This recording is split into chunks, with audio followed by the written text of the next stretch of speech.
With TechRise by P33, and we'll get to introduce them in just a moment. My name is Joey Mack. I am with Chicago Blend. We are one of the organizers of today's event, and it is Future of Food Week. So thank you all for spending part of your week with us. We know there are lots of events happening across the city, across the region. We know you have options, so thank you all for being here. I just really want to start really quick. Just quick show of hands. How many of you are from the Chicago area? You've lived here for a while? Quick show of hands. Okay, so that's a lot of folks. Now, I'm going to be a little Chicago, a little snobby for a second. I think there are a few things that Midwesterners and Chicagoans are snobby about, except when it comes to food. So tell me if this resonates with any of you. Say you're going out of town, you're in a different city, a big city, with you assume good restaurant options. You go to a restaurant, maybe you're meeting some friends, some colleagues, whatever. It's supposed to be really good, and then you walk out and you're like, it was okay. Like, it wasn't that great, right?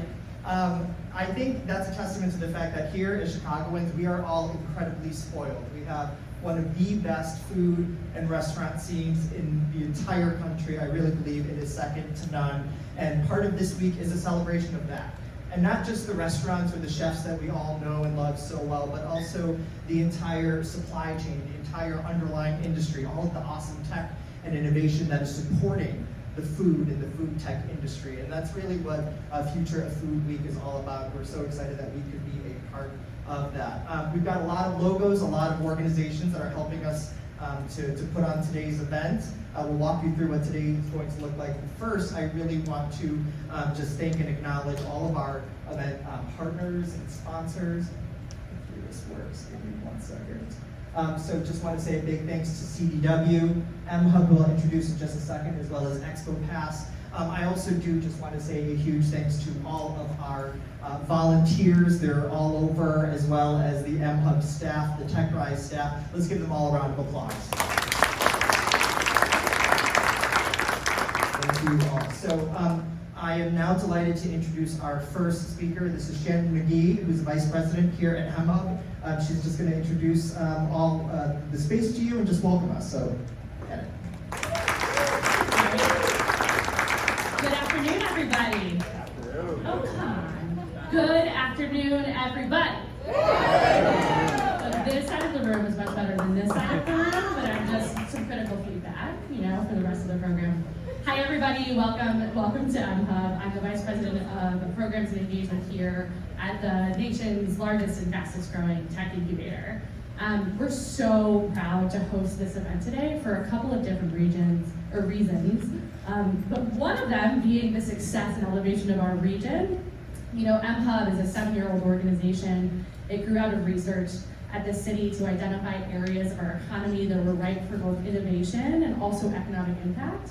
And the city identified the manufacturing sector and food. So there's this really interesting through line about how we really position Chicagoland in the Midwest to thrive, but also to create jobs across the education spectrum and really elevate the neighborhoods across our city. We share a deep bond with P33 and Chicago Blend and World Business Chicago on Future of Food Week. WBC actually incubated MHub. I worked there, our CEO worked there, and so did our Chief Operating Officer. And we've had the distinct pleasure of growing this organization from 30 members to the more than 500 member and alumni companies that we support today, who have raised more than $1.5 billion in capital and generated right around the same revenue. And I've been able to see TechRise and Chicago Blend grow out of a tech equity working group and scale to be the stand-up kind of anchors of the ecosystem today in equity and tech. So welcome, we're so excited to host you. While we don't do direct food, we do support packaging and work really, really closely with the food sector, and I hope you enjoy this start of the Chicago Future of Food Week. So thanks everybody for coming. So glad to host you.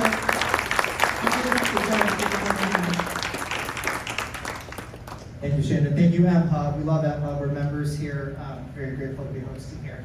So Shannon mentioned an organization that you probably all are familiar with, but in case you're not, World Business Chicago is the city's economic development arm, and we are really delighted because Future Food Week is part of an ongoing initiative that they have to really highlight industry sectors where Chicago really has strengths, and we're really excited that food is one of them. So we are joined today by WBC's new president and CEO, Phil Clement, who I think has been with the organization for just about a month, but he's decided to spend some of his time with us today. So let's give a warm round of applause for Phil.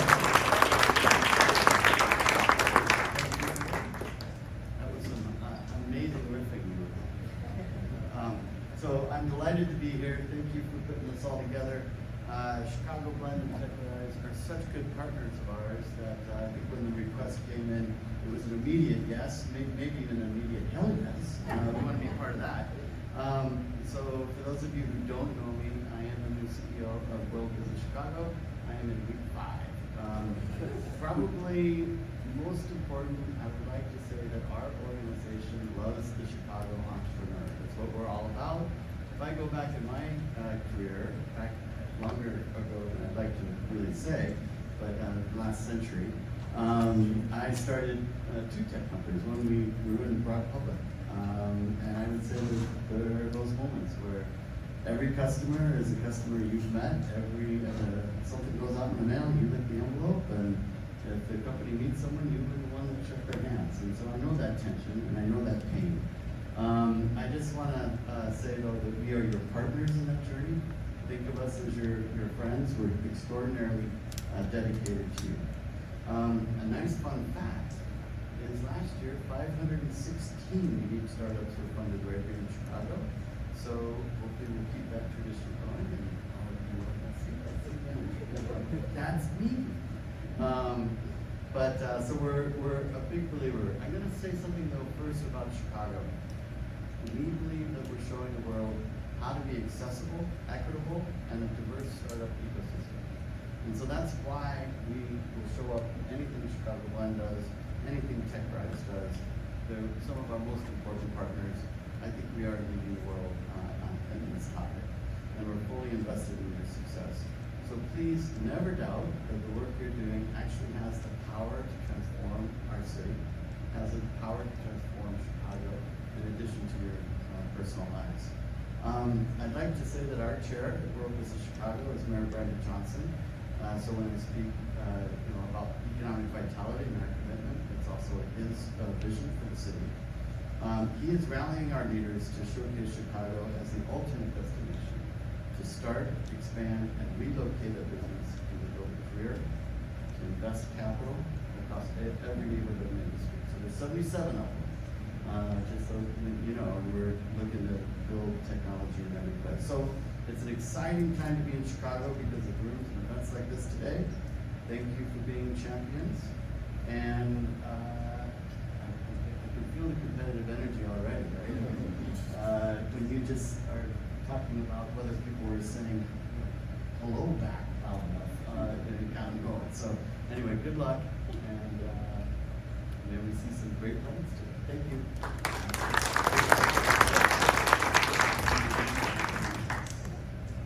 Let's give another warm round of applause for WBC. Thank you, Phil. Oh.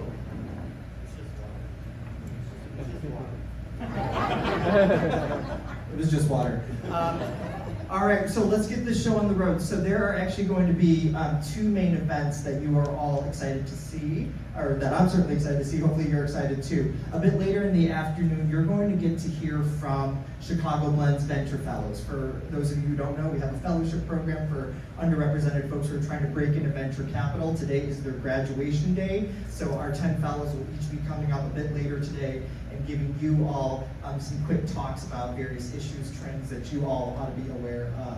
However, first we're going to start with our partners over at TechRise by P33. Many of you are probably familiar with the pitch competition that they host. The TechRise does a lot of really cool work to support entrepreneurs and to really unlock the flow of capital to Chicago startup communities. So we are really honored to have P33's Chief Innovation Officer, as well as the Executive Director of TechRise by P33, Desiree Vargas-Wrigley, who's going to intro us to the initiative. So Desiree.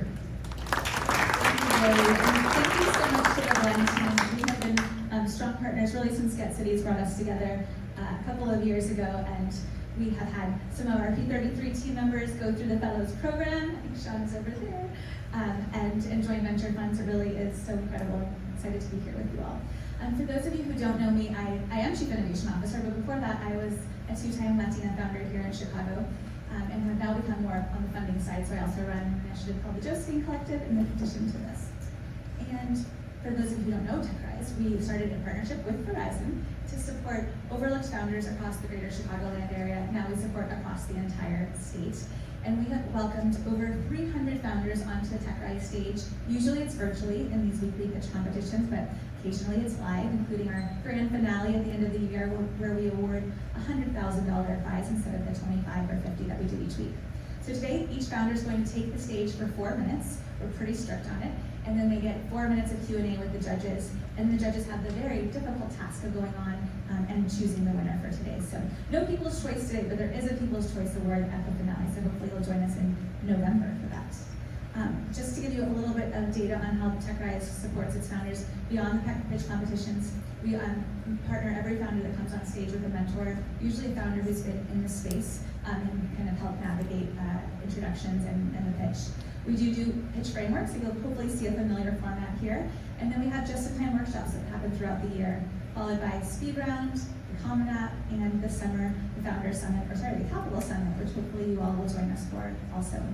And the founders that take the TechRise stage, on average, raise about $500,000 just by coming on stage. And in total, they've raised $110 million in about 2.5 years in follow-on funding. We've also made about 1,000 new hires, so we're creating jobs too.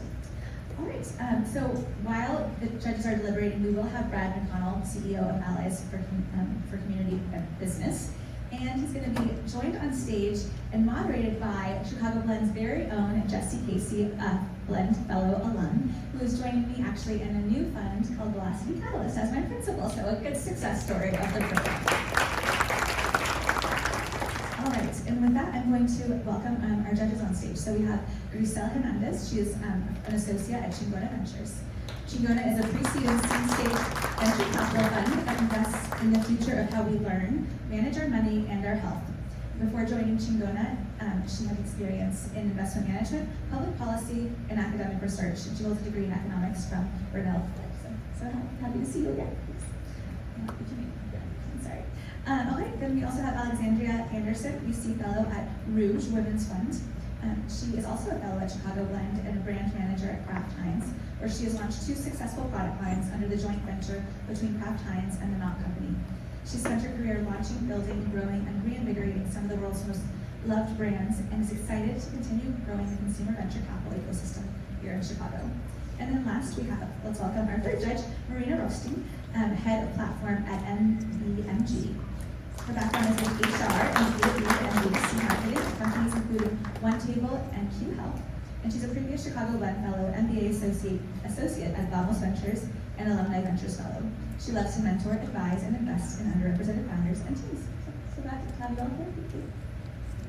All right, with that, we are going to bring our first founder onto the stage. And sorry, I should have. All right, Lisa Marsh with MsPsGFree.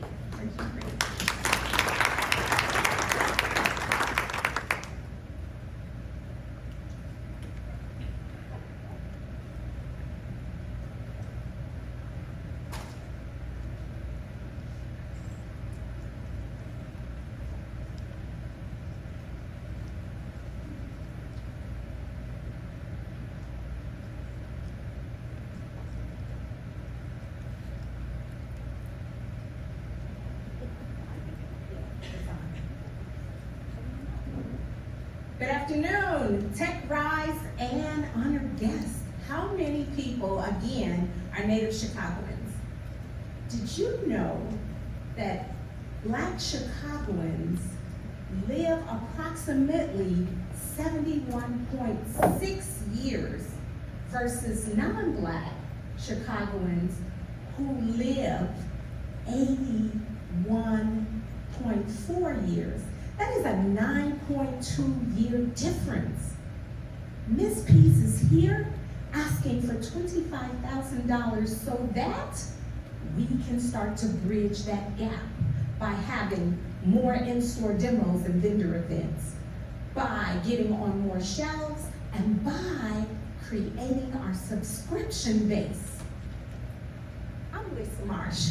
I'm the founder and owner of MsPs Gluten-Free, where we bake delicious, nutritious, and healthy gluten-free snack foods that fuel us up, keep us moving, and living longer.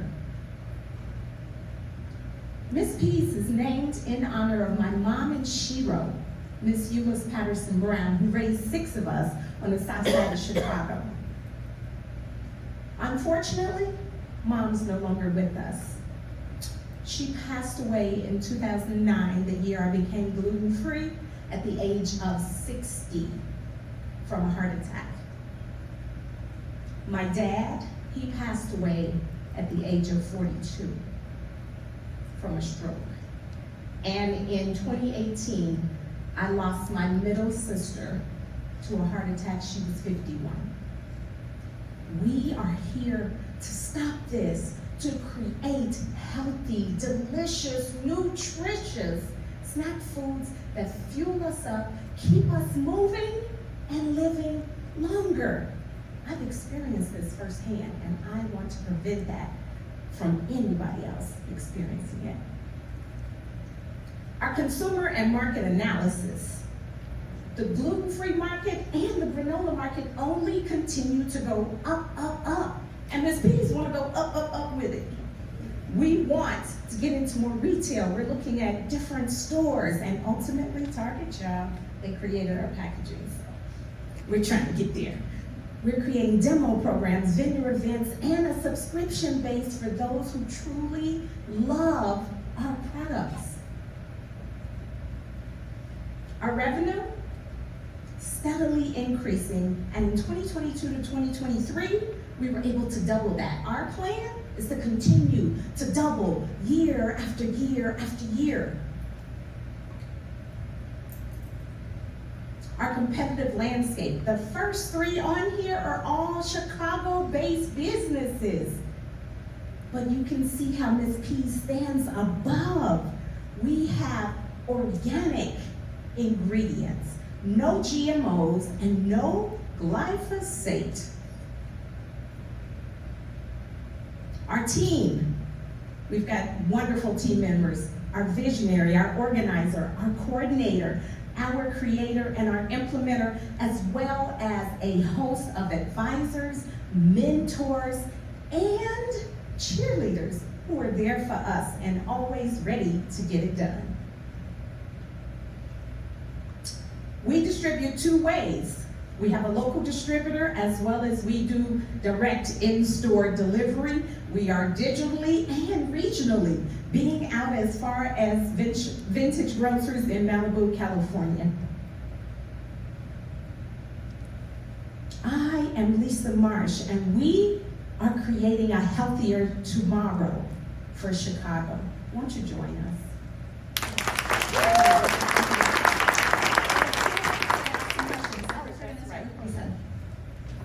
Oh, sample gel, you get it. Yes. Our samples in back, yes. Do you want to start? Hi, I'm Lisa. Thank you for your presentation. Could you share how you have acquired or gained or garnered brand recognition today and how you plan to continue doing that? Yes, we've garnered brand recognition, first of all, by being boots on the ground. We are in Whole Foods. If you walk through one on a weekend or on a Monday or a Friday, you'll usually see MsPs in there demoing our product and allowing our customers and consumers to taste the deliciousness that we bring. We're on all the social media channels, and we are a part of the Chicago community organization ecosystem, being from Sunshine Enterprises to EY and Entrepreneur Access Network to the WBDC to TechRise. So, Thank you. Absolutely, thank you for pitching today. I did want to ask, you mentioned doing in-store demos and a lot of different ways to activate. I think that's great. You also mentioned a couple of ways that you differentiate MsPs from other products. Yes. I want to understand how that appeals to your target consumer and how that impacts your trial rates. yes. We are different because we're not a hard, scratchy granola, first of all. We're a soft, moist granola. And we have done research to ensure that we are providing the healthiest product we possibly can.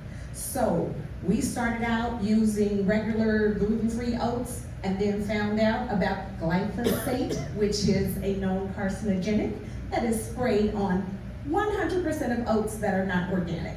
So we switched over to organic. So we are out there, we're talking to our customers, consumers. We are providing the healthiest and best products possible and letting our customers taste it.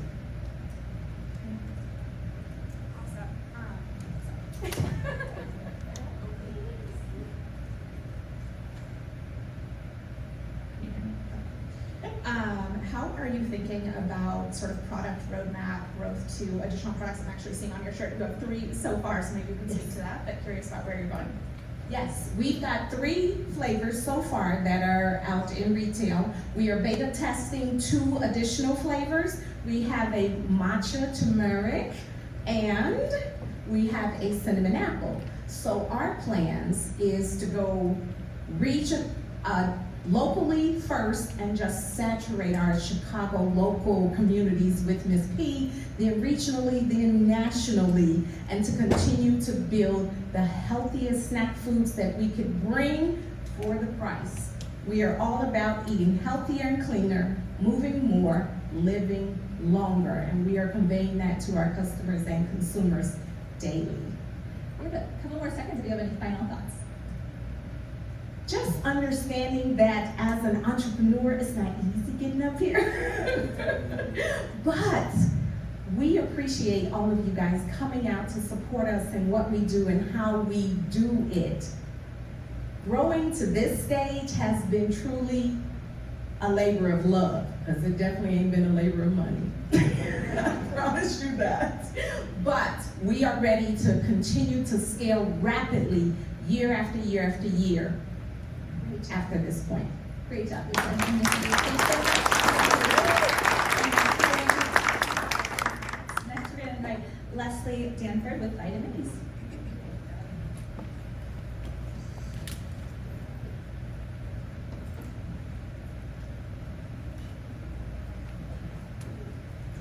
People are becoming more aware that food is medicine and your nutrition has a big impact in your health, which is why 75% of the population takes some sort of vitamin or supplement. However, most of those people say those products are essential, but only 1 in 5 say that that's actually enjoyable.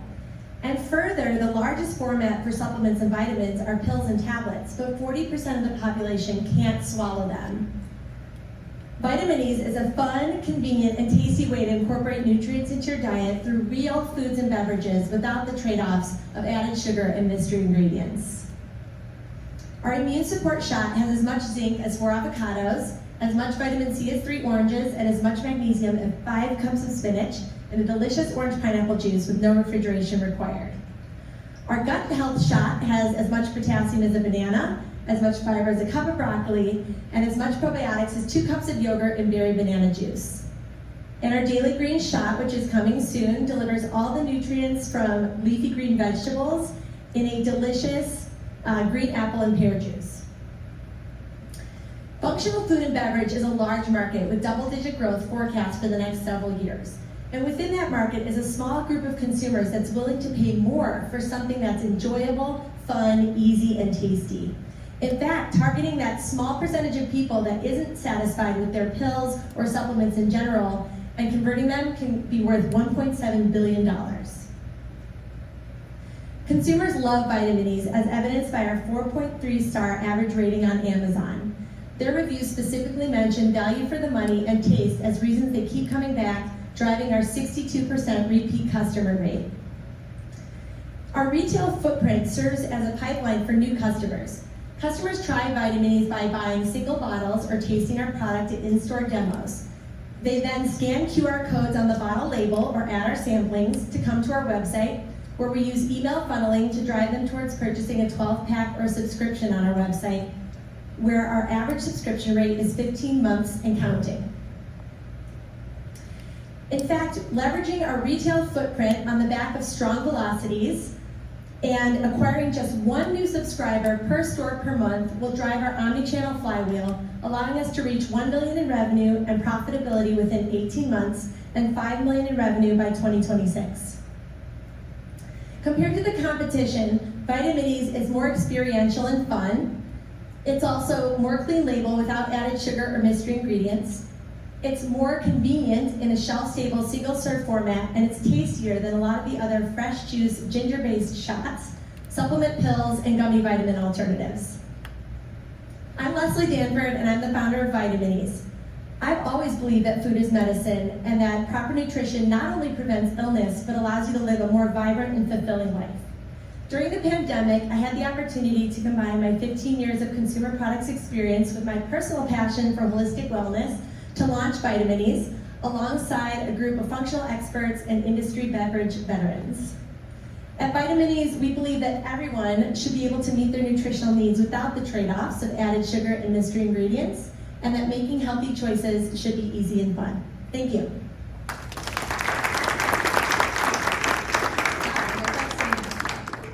All right, Alexander, go ahead. Can you hear me now? Awesome. Thank you so much. This is really exciting. I wanted to ask you, what's your price point and how does that compare to your competition? We are sold for $4.99 per bottle, which is in line with the fresh juice shots and other shot alternatives. And then on the website, we sell 12 packs for $49.99. It's not cheap, but it's really good. How are you thinking about growing the team? Can you speak maybe a little bit to upcoming key hires? I do think that with our current contract base and myself, we can leverage that for several hundred store footprint, so I'm good for the near term. But I think where I would next make a hire with the right funding would be supporting sales and marketing. I still want to be the face of sales, but making sure our retail partners are happy and all the logistics that go along with that. Okay.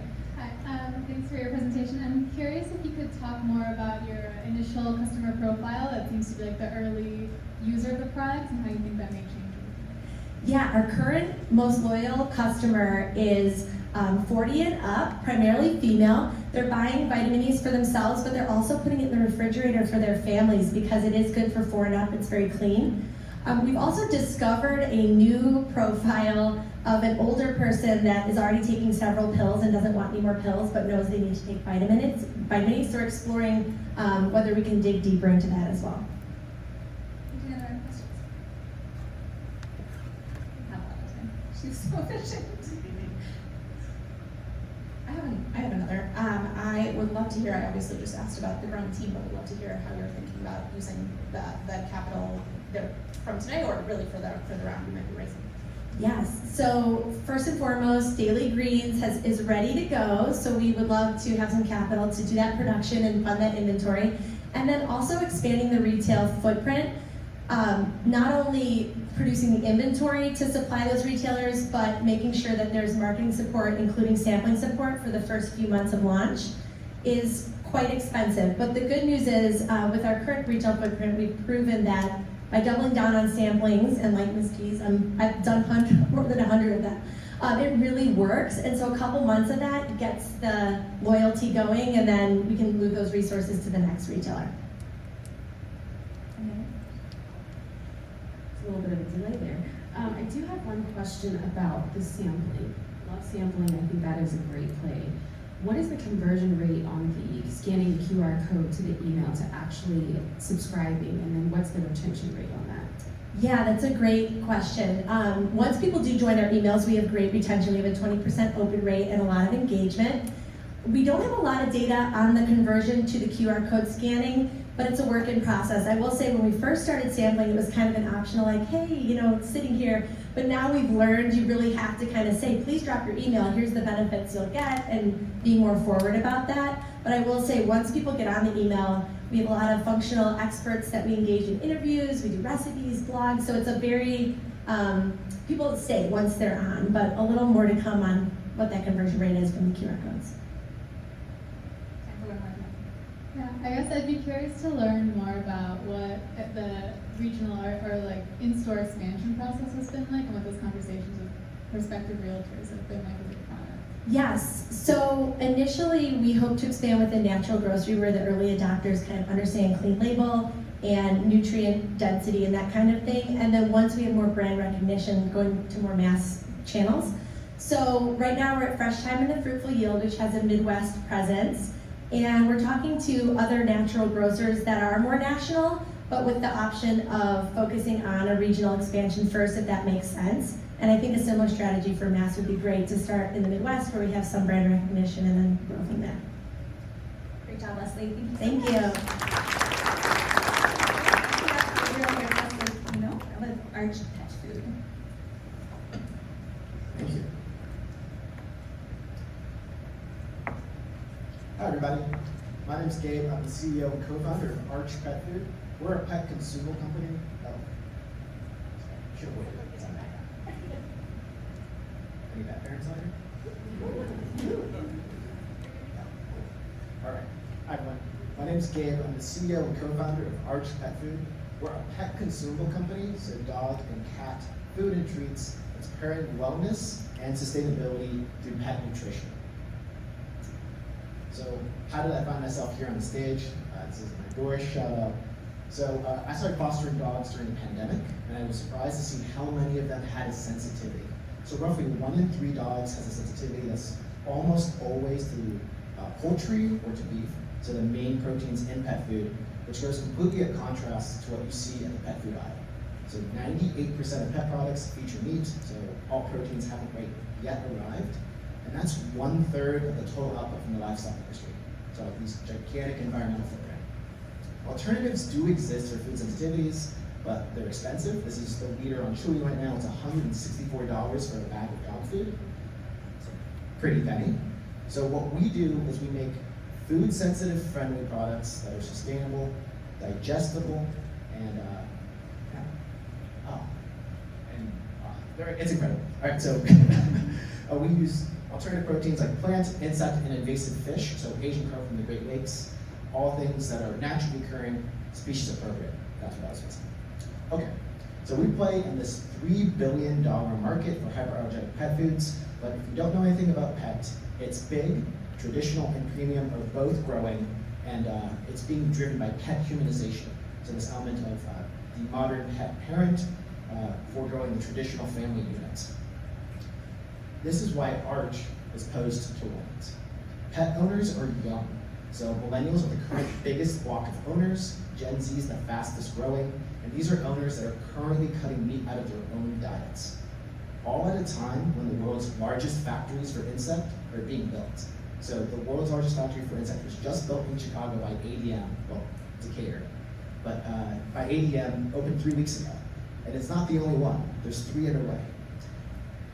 Lastly, there's also a blueprint that's already been established. So in Europe, there's 70+ brands doing this. We're one of the first 5 in the US.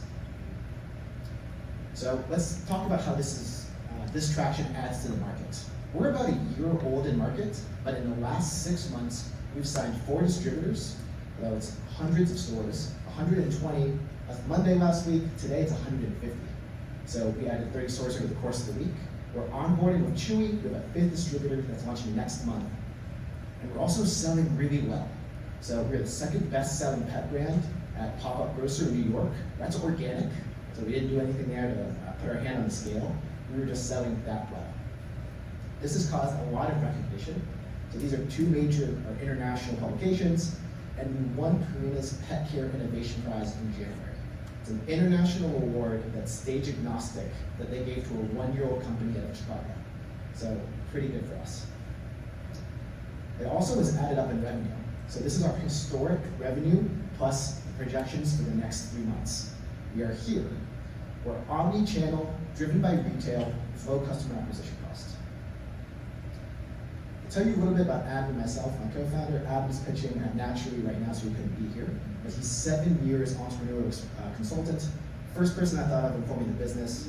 Myself, I'm a licensed attorney. I graduate from Booth next week. Very thankful. And I have 7 years of CPG ops experience. We're also led by like a who's who in the pet industry.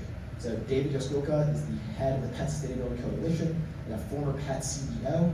Nate is a local consumer VC, and we have 2 vets on our board in addition to other pet executives. So that's Arch. Again, we're going to feature forward-thinking proteins and a happier dog. And yes, that's a real picture, not AI. That's our food.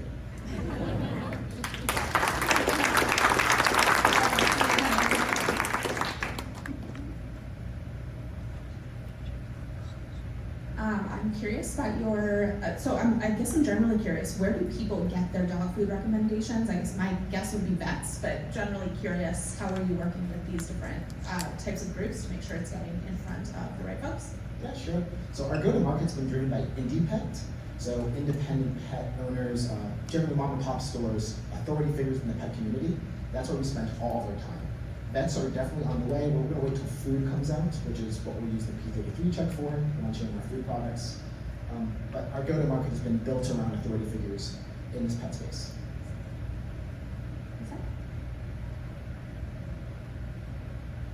So I guess to what you just mentioned now, I would love to learn more about what the R&D for this alternative pet protein food production looks like and how it compares to the operational costs of traditional pet food. Yeah, so we've been really fortunate to have some amazing partners. So we're currently in plug-and-place accelerator. It's a Silicon Valley accelerator. They've paired us with Hills and Topeka. So we are doing pilots free of charge right now to test our different types of proteins. So we have a carp pilot that we're doing. We're doing a pilot on BSFL, that's a type of grub. And in the future, we're talking about fermentation-based, precision-based products that are also food-sensitive friendly. But Awesome. What other competitors are there in the market that are not necessarily plant-based, but they are food-sensitive? I know you mentioned one was a $164 a bag. What are some that are maybe more comparable to your price point? yeah, so I'll break down just like the competitors overall. There's 3 different types in the category. There's like Signature, which I would say is price equivalent. They use novel proteins like ostrich, water buffalo, yeah, all things that you would think, and they have an alligator product that's like, oh wow. I actually coined Signature as the reason the company was formed. My vet suggested an elimination diet, went to the pet store and I asked them for novel proteins and they were like, try the alligator. So I just didn't think that was perfect.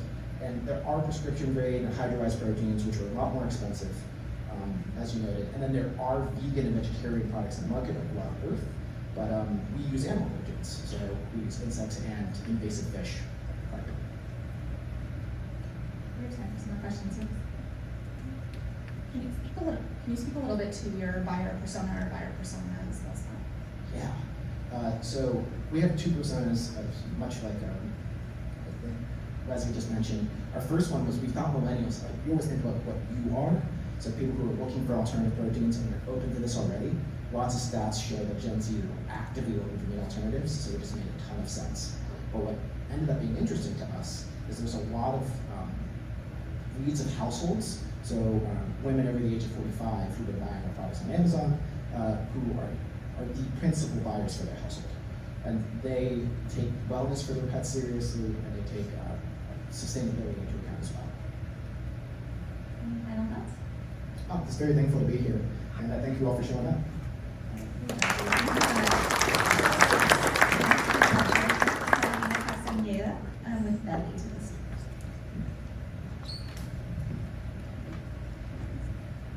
Welcome everyone. We're Belly. Many of you just had lunch. And if you're anything like 60% of Gen Z, you might be feeling the after effects, like a little bit of bloating or indigestion. And if you're somebody who has digestive issues, as you walk down to Whole Foods, you're specifically looking for things that are good for your gut. But trying the prebiotic sodas or the kombuchas just makes you feel worse. And it's because these products were never designed with gut health in mind. I know this story all too well, and so do the 9 million American Gen Z women who care about improving their gut health. Not only do they care more about diet and nutrition than men, they're also the largest category of diagnosed GI issues. And this is a huge market. $100 billion is spent on gastroenterology per year in the United States, and we plan on capturing $164 million as part of our song. It took a prebiotic soda brand only 6 years to make $400 million in annual sales. And they're not alone. And what all these companies have in common is gut health marketing. But they only use it as a gimmick. Here at Bellie, we leverage this market opportunity, but more importantly, we optimize for the science. Here at Bellie, we create a prebiotic herbal tea that rebuilds the microbiome using a new super ingredient. Every ingredient has had to fight for its right to be included from a gut health standpoint, and we use compounds that our consumer knows and trusts, like ginger or peppermint. But what binds it all together is a new super prebiotic that Bellie is the first to commercialize in adults and beverages. A fiber far more superior than market alternatives for which we're filing a patent. On our medical advisory board, we have Dejan Mičić, UChicago gastroenterologist, Chris Weber, professor studying irritable bowel syndrome at Boston University, and an informal advisor with a Gates Foundation grant studying HMO prebiotics. And helping us commercialize the science, we have Jesse Gartenstein, CEO of Fronin, a delicious gut-friendly ice cream brand, Russell Cohn, a CPG beverage entrepreneur, Keely Kabala, the Chief Operating Officer of Tabala, and Susan Silver, who ran marketing at Kraft Foods and now has her own marketing agency. I'm Catalina, and I've worked at a biophysics lab for the past 2 years, making me very passionate about commercializing science. And my co-founder, Oliver, has had digestive issues for 6 years, and it is his life's mission to help improve other people's gut health.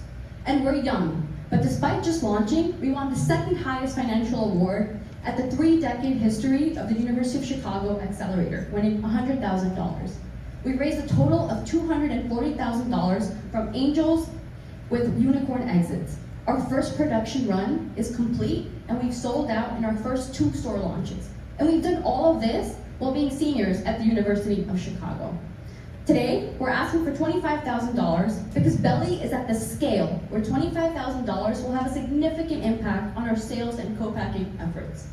What's more, we're looking for strategic angels in the CPG space. Oliver and I are committed, going full-time on Bellie when we graduate next week, if final exams go well tomorrow. So, if you would like to learn more, or want to join us in our journey, or just want to know which Marvel superhero has gut problems, and no, it's not Spider-Man, you can learn more in the QR code above. I now invite my co-founder Oliver to answer questions alongside me. Thank you, guys.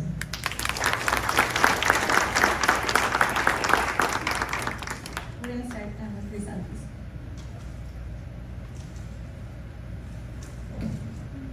Okay, can you hear me now? Well, thank you for the presentation. I'd love to learn more about how you think about product differentiation and customer education for your product, especially when it comes to like the health benefits and how they may help drive conversion. Yeah, absolutely. So as Catalina mentioned in the pitch, all these other companies use gut health as a marketing gimmick. For example, they have a lot of problematic ingredients, including stevia, which disrupts your gut microbiome, the carbonated, which makes you gassy. They use inulin, which is a prebiotic found in garlic and onion. And as anyone who has digestive issues knows, garlic and onion make you really gassy. And they have natural flavors, an unregulated category.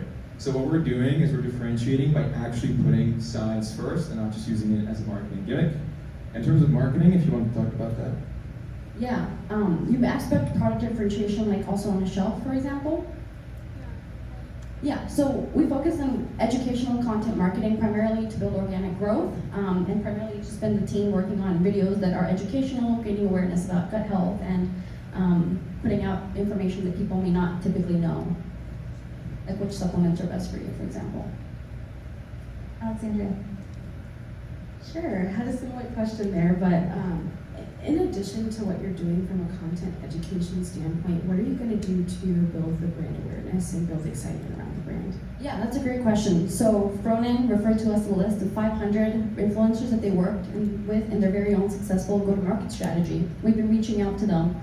We know that their influencers have a lot of built-in credibility and that they're very sticky, so we plan to leverage that as well. Awesome. Can you speak a little bit to pricing and scalability? So pricing both now and in the future as you're fully scaled. Yeah, absolutely. So right now we're priced at a $3.99 SRP, which is at a discount to kombuchas, but at a slight premium to the Olipops and Poppies of the world. Although when they actually launched, they were also similarly priced. So as we scale, we do anticipate when we're in the mass market to reduce that pricing. The reason we're a bit more expensive right now is because of scale and because our ingredients are more premium than theirs. So that's how we plan to start at the launch. We have time for more questions if you could. Could you share again, like, what your current footprint looks like, both digital and in store?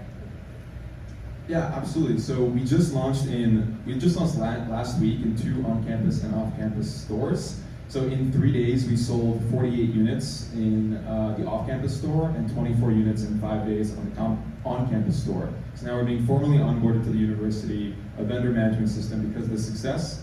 And we're also going to be at Pop-Up Grocer, just like Arch is their summer rotation in July. And obviously, in line with that, we'll be doing in-store promotions and sampling events and other secondary displays in New York City.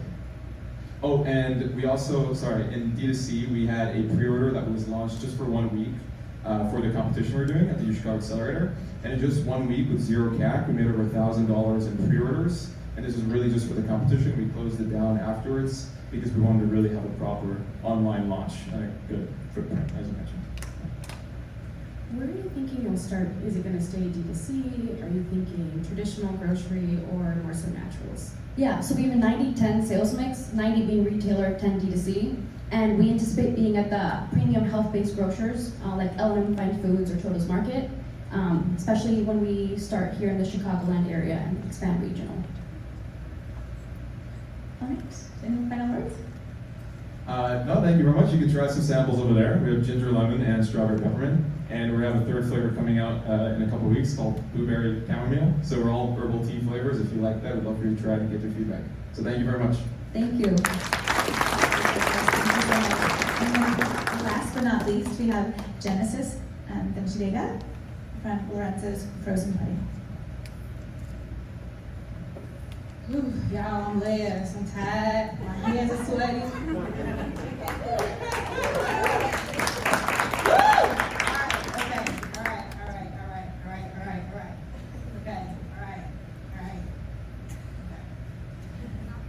Hey, I'm Genesis Bencivenga Sr., owner and CEO of Lorenzo's Frozen Pudding. And I cannot wait to tell you about the wonderful story of the one and only gourmet Lorenzo's Frozen Pudding. The story starts first with my dad, Lorenzo. Born and raised on the south side of Chicago, will always say, you heard of banana pudding, but you never had mine. My father would fill a room the same way the pudding, aromatic and equal plus value, would fill a spoon. He would give this renewed flavor away to his friends and family until he decided to take what he had to bring in an income for his family. And that's when we took to the streets of Chicago, and our most famous spot was the Juvenile Detention Center. We'll bring smiles to everyone who entered that facility and left that facility just by selling pudding. We have been at this for a while until we wanted to go into our local retail markets. Everyone loves Lorenzo's Frozen Pudding. We were in 20 independent stores, 30 big box stores such as Mariano's and Jewel Osco. We're making double reorders on all 3 SKUs, coming in every 10 days until we outpaced our growth. We made the typical mistake early entrepreneurs make. We didn't account for our margins. The more we sold, the further behind we get just because we miscounted our margins. Our economics didn't work for us. Now, this is what makes the difference between the dreamer and entrepreneur.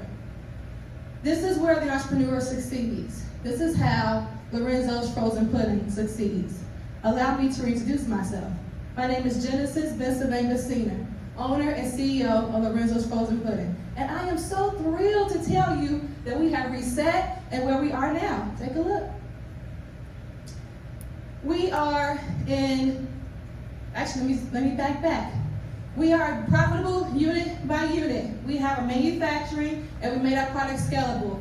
We are in 67 Walgreens locations in Chicago. We are in 188 Jewel Osco stores with the plan for a national reach for Walgreens itself. We are suppliers with UIC, University of Chicago, and the Hyatt Corporation as well. And please be on the lookout for our new gluten-free, vegan frozen pudding. Now, I am here because I am making Lorenzo's frozen pudding a success. And in our round of funding for $3 million, the $25,000 can help us with a new production line. They can get that line into your local retail stores, and we can do direct to target ad spending so we can further our reach online. Now, what you need is a change from the ordinary CPG line, and Lorenzo's frozen pudding is just that. I am Genesis Bencivenga Sr., owner and CEO of Lorenzo's Frozen Pudding. And like my dad always says, the proof is in the pudding. Thank you.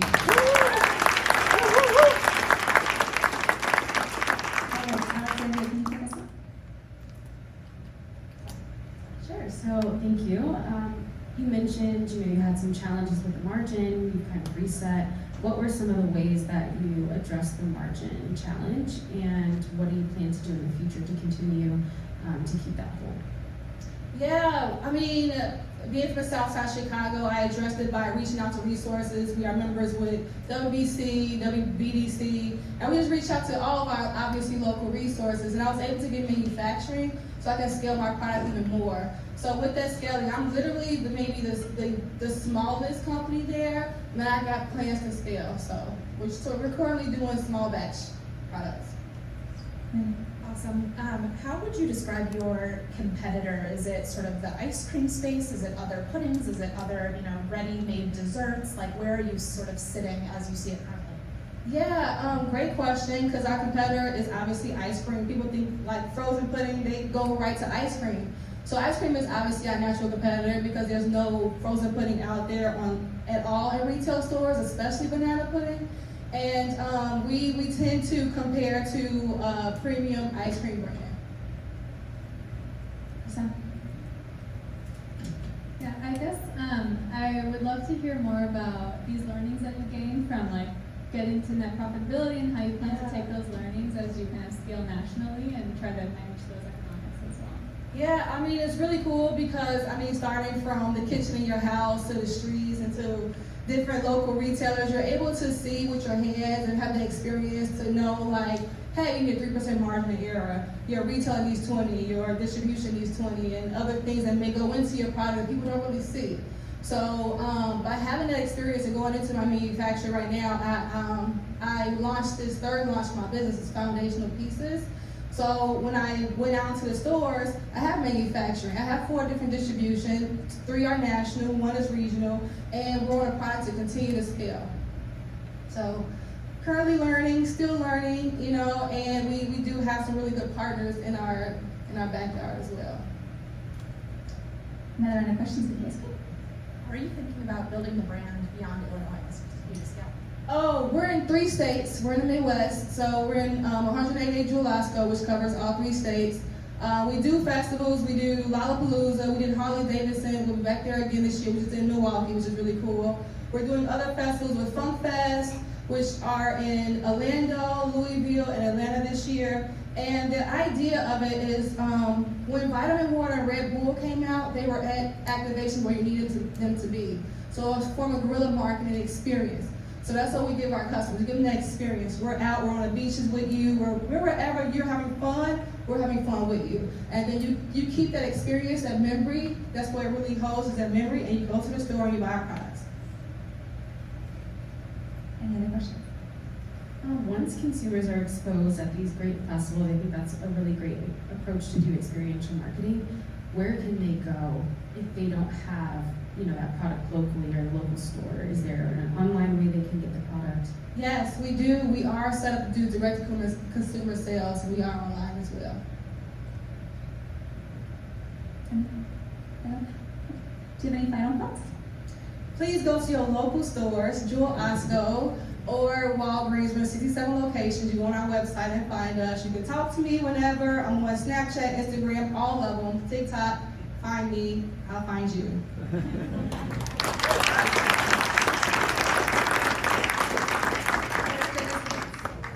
Goodbye to you, so you can go make a very difficult decision of who's going to win. And while they are deliberating, Steven from Verizon is going to go help them. So thank you. you for doing that.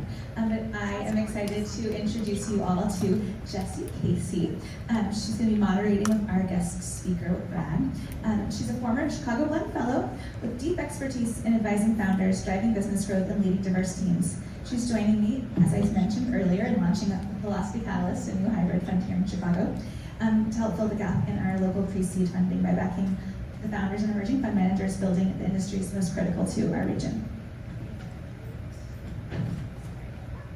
During her Blend Fellowship, Jessie started her VC career as an investor at Listen Ventures, where she notably led the firm's first consumer AI investment within 3 months of joining the team. And prior, Jessie worked at Google on their brand accelerator team, where she advised founders and executives alike on strategies to scale their businesses online.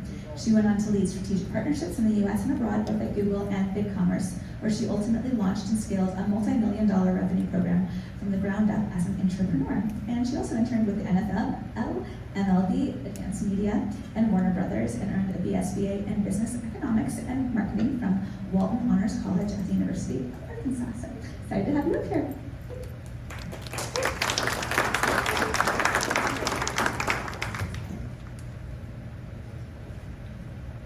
And I am thrilled to be joined by Brad McConnell. Hi.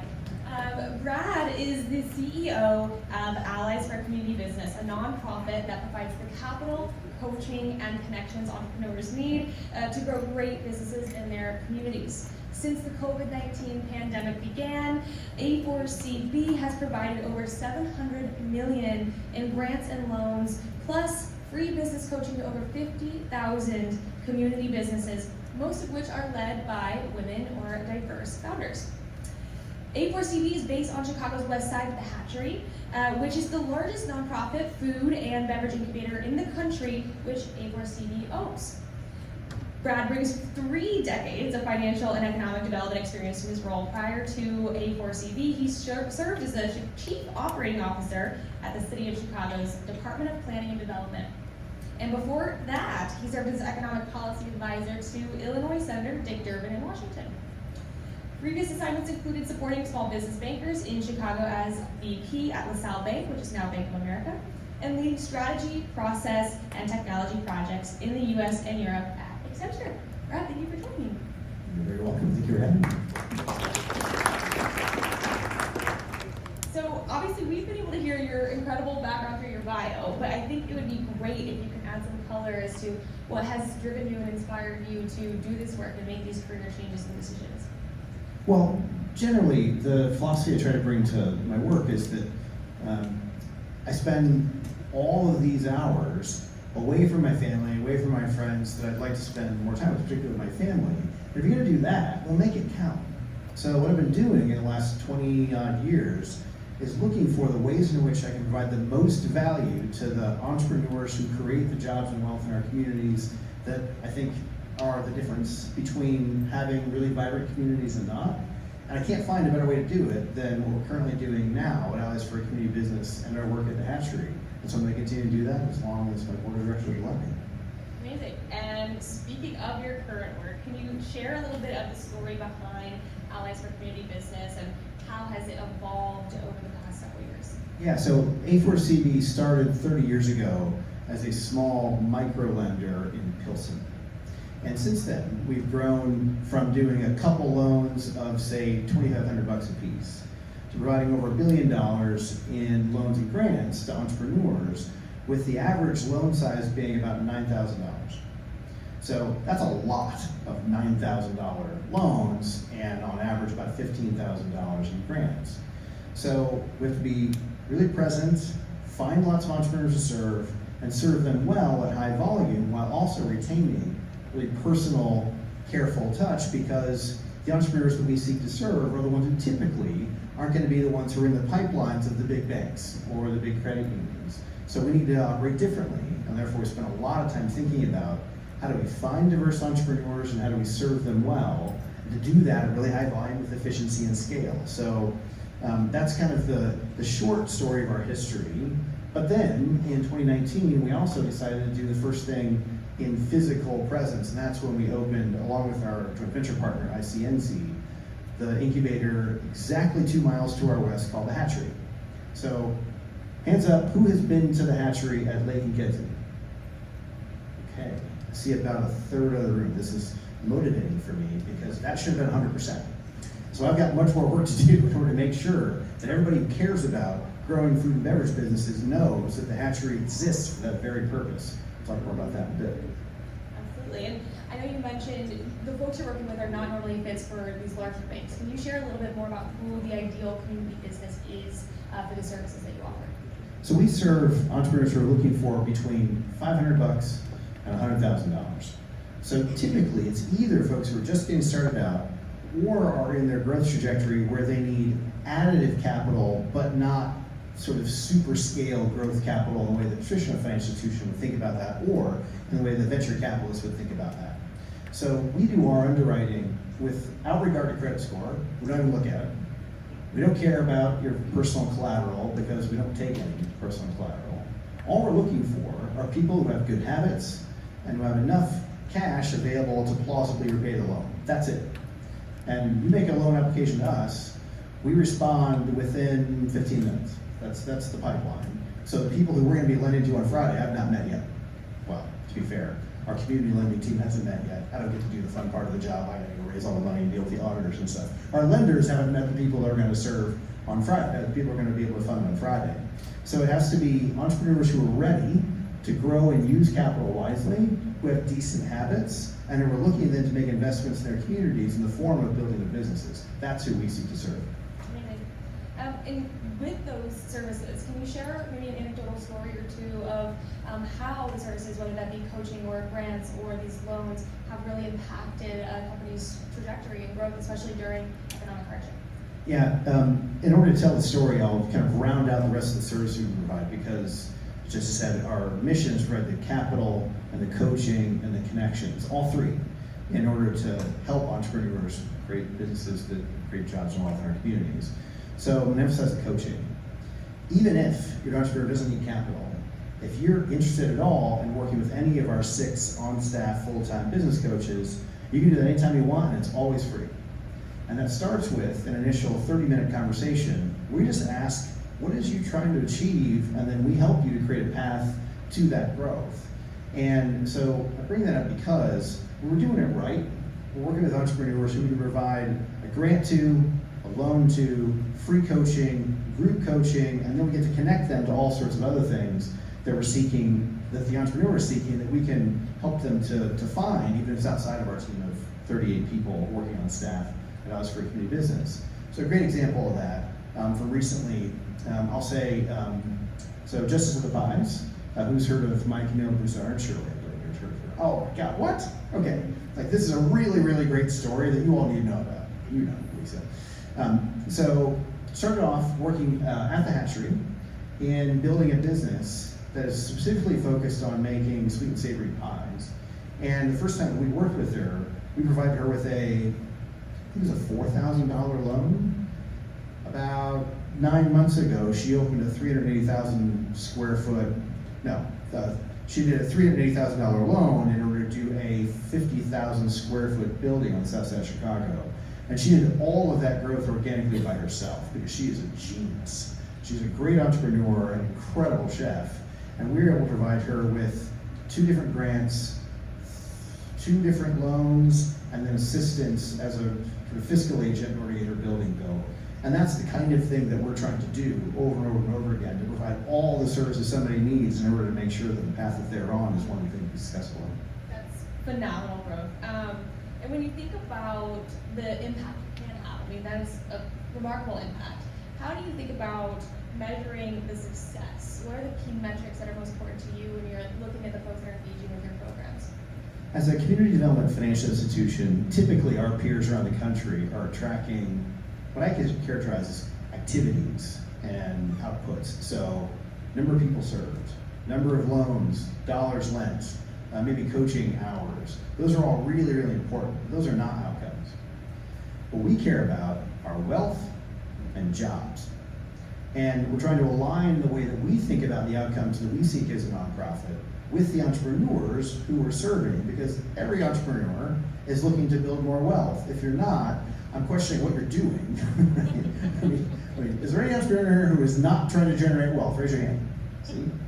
And so our job is to make sure we're measuring accurately our effect on helping those entrepreneurs to create wealth. It's not causality. It's not like somebody's growing a great business because they met us, clearly not. But it is correlative, so we're doing something in order to help that process along.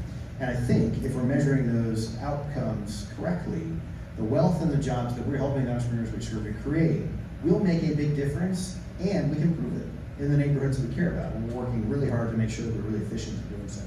Amazing. And one of the ways obviously you're doing that is through the hatchery.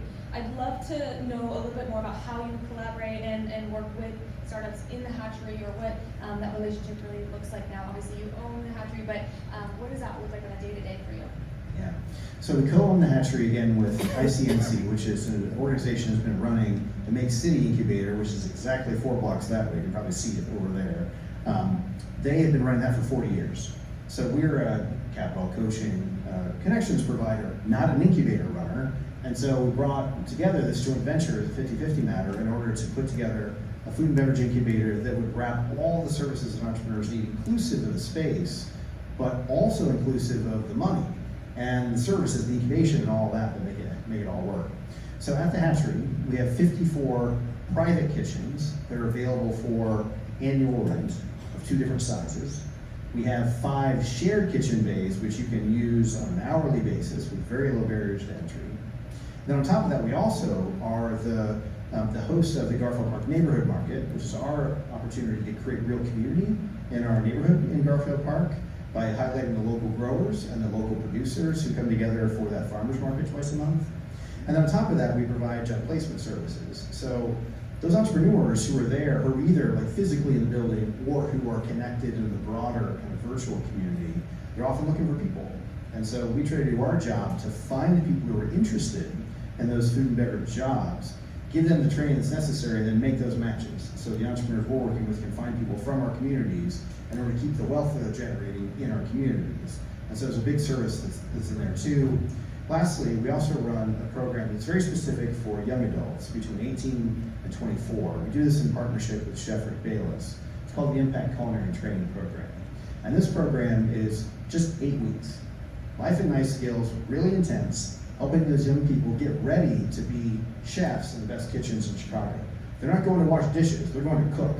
And if we do this right, we're going to not only make sure we're solving a business problem for the chefs who are participating, who are looking for good talent, we're also going to do our part to diversify the kitchens in Chicago and get access to all of the talent that's available.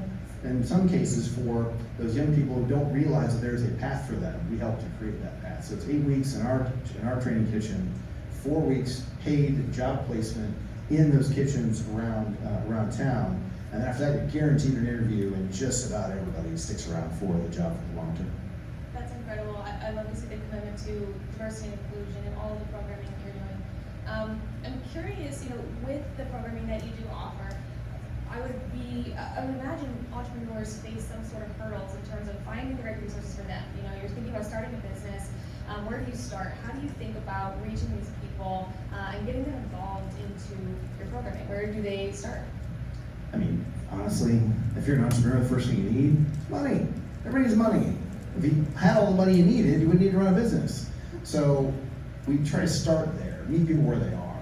And it's usually either the grants that we provide. We're running 7 grant programs as we speak, different providers. And then those low-cost loans, where we have very low barriers to access that capital, to term loans or lines of credit. And that's where we start. And then from there, you build kind of whatever the entrepreneur needs. We give them as much time as they need and growing amounts of money if they're eligible for it. And if we do it right, then they're going to continue to grow their business with our help, but then grow beyond us and do all the good things we all want to do. Oh, so if you're an entrepreneur in the room, Future Food Week, go fill out the application on the website. It sounds like they'll get back to you within a few days, yeah? A4cb.org. Just, there's 2 buttons at the top. Connect to a coach, apply for a loan. Either one of those 2, we don't care which is which.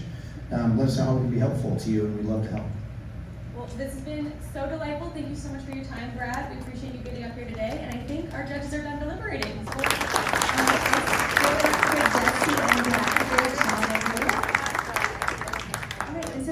welcome the judges back up, but also the founders so that we can announce today's winner of $25,000. So judges, come on up. Founders, come on up. And it looks like Alexander is gonna announce our runner-up first. And just so everyone knows, runner-up doesn't have cash prize today, but it does make them eligible for the grand finale $100,000 prize. So it's really important that they selected two. All right, ready when you are. All right, well, thank you all for the great pitches today. I think they were all very exciting. A lot of great categories that are growing in the consumer goods industry. We would like to announce that the runner-up today is Lorenzo's. We felt like you had a really great product, a great proposition, and you're already seeing some traction in the market. So excited to see where Lorenzo's goes.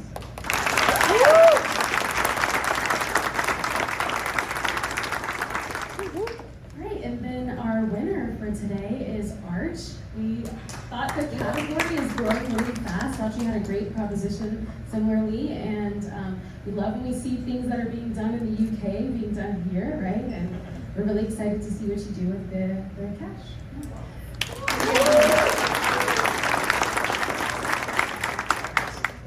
Beyond appreciative for the opportunity. Thank you so much, and what an incredible company to be with. So maybe a round of applause for everybody.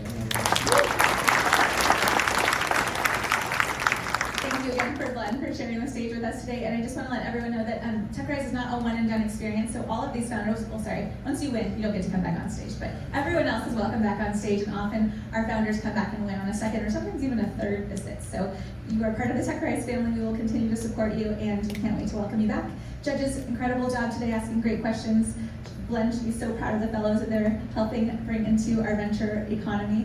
And thanks again to Jesse and Brad, and then of course to Stephen from Verizon and the P33 team for making this all possible. Thank you all for being here.